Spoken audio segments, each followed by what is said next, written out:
जय भीम साथियों। रात का अंधेरा है। गांव की सुनसान कच्ची सड़क पर एक बहन अकेली घर लौट रही है। हवा में सन्नाटा है, लेकिन उसके कदम तेज हैं।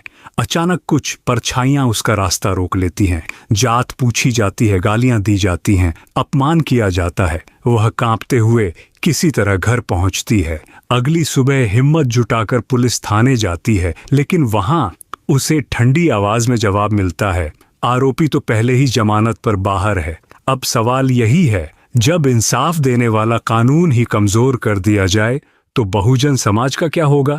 दोस्तों, यह कोई काल्पनिक कहानी नहीं है, यह हमारी जिंदगी का कड़वा सच है। यही सच बार बार बहुजन समाज को झकझोरता है। यही वजह थी कि हमें एक ऐसे कानून की जरूरत पड़ी जो केवल कागज पर न हो, बल्कि अत्याचार होने पर तुरंत ढाल बनकर खड़ा हो जाए। याद कीजिए डॉक्टर भीमराव आम्बेडकर को।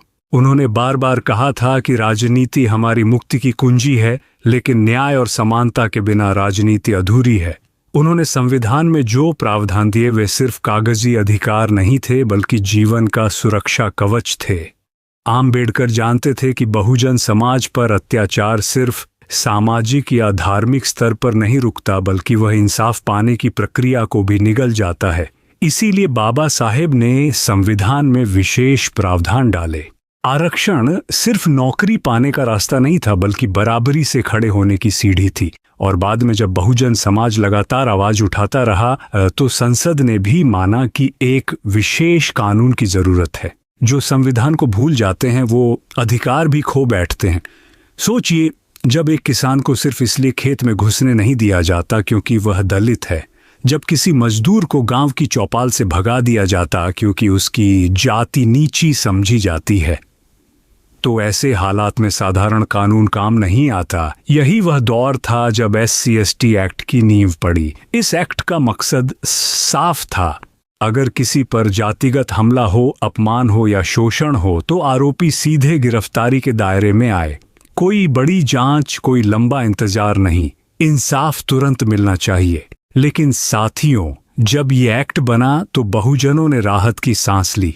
उन्हें लगा कि अब इंसाफ की राह थोड़ी आसान होगी, लेकिन मनुवादी ताकतें इस एक्ट से कांपने लगीं, क्योंकि उन्हें पता था कि अब बहुजन चुप नहीं बैठेंगे, अब वे कानून की ताकत से सशक्त होंगे। दोस्तों, जब हम SC/ST एक्ट की बात करते हैं तो हमें इसके इतिहास को भी समझना पड़ेगा। ये कानून अचानक से नहीं बना, इसके पीछे सदियों का दर्द, संघर्ष और खून पसीना है। आज़ादी के बाद संविधान बना, लेकिन समाज में जातिगत भेदभाव खत्म नहीं हुआ। दलितों और आदिवासियों पर अत्याचार की घटनाएं लगातार होती रहीं।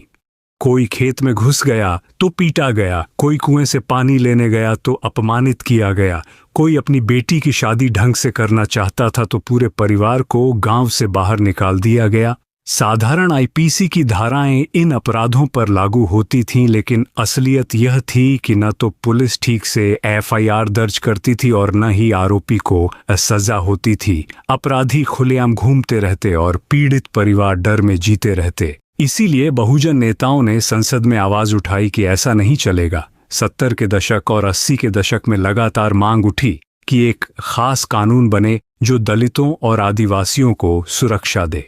लंबी बहस और संघर्ष के बाद आखिरकार साल 1989 में संसद ने SC/ST अत्याचार निवारण अधिनियम पास किया। इस अधिनियम का मकसद था, अगर कोई दलित या आदिवासी जाति के नाम पर प्रताड़ित होता है, उसके साथ हिंसा होती है, उसकी जमीन छीनी जाती है, उसकी इज्जत लूटी जाती है, तो ये अपराध सिर्फ साधारण अपराध नहीं माना जाएगा, बल्कि ये अत्याचार माना जाएगा। और ऐसे अपराध पर आरोपी को तुरंत गिरफ्तार किया जाएगा, जमानत आसान नहीं होगी और केस की सुनवाई तेजी से होगी।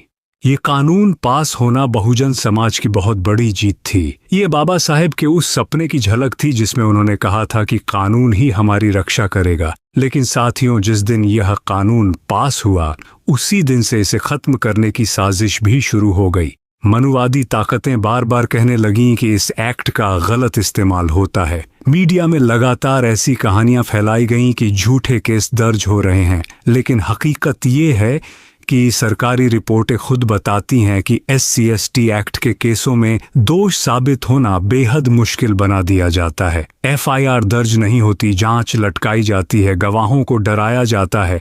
यानी एक्ट का गलत इस्तेमाल बहुजन समाज नहीं करता, बल्कि सत्ता में बैठे लोग इसे लागू ही नहीं होने देते। सुप्रीम कोर्ट में कई बार याचिकाएं दाखिल हुईं। आरोपी बार बार कहते रहे कि यह कानून सख्त है, और धीरे धीरे अदालतों और सरकार दोनों तरफ से इस एक्ट को कमजोर करने की कोशिशें शुरू हो गईं। लेकिन साथियों, बहुजन समाज ने भी हर बार जवाब दिया। चाहे संसद में बहस हो, चाहे सड़क पर आंदोलन, इस एक्ट को बचाने के लिए बहुजन समाज ने अपनी ताकत दिखाई। साल 2018 का वह दिन याद कीजिए जब पूरे बहुजन समाज का खून खौल उठा था। सुप्रीम कोर्ट ने फैसला सुनाया कि SC/ST एक्ट के तहत अब तुरंत गिरफ्तारी नहीं होगी। पुलिस पहले जांच करेगी, उसके बाद ही कार्रवाई होगी।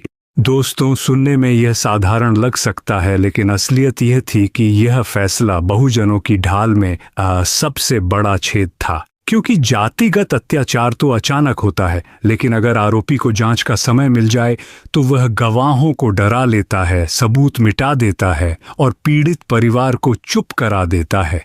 यानी इस फैसले का मतलब साफ था, अत्याचारी के हौसले और बढ़ेंगे और पीड़ित को इंसाफ मिलने की उम्मीद और घट जाएगी। जैसे ही यह खबर फैली, पूरे देश में गुस्से की लहर दौड़ गई।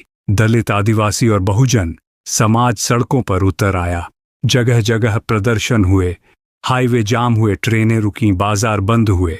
2 अप्रैल 2018 का भारत बंद इतिहास में दर्ज हो गया।